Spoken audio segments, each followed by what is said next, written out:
Magandang umaga mga kapuso. Para sa mga kapuso natin sa Mindanao, mag-ready po sa posibleng pag-uulan ngayong araw.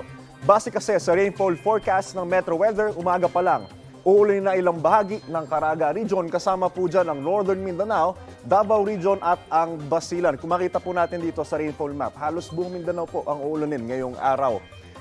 Tiyak po yan at magiging malawakan sa iba pang panig ng Mindanao pagsapit po ng hapon. Posible naman po ang heavy to intense rain sa ilang lugar na maaaring magdulot ng baha o kaya naman ng landslide.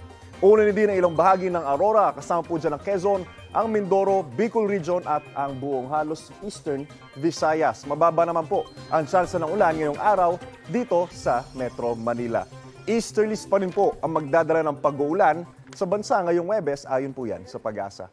Ingat po tayo mga kapuso at magdala po tayo ng payong. Ako po si Anjo Pertera. Know the weather before you go. Para Mark Safe lagi, mga kapuso.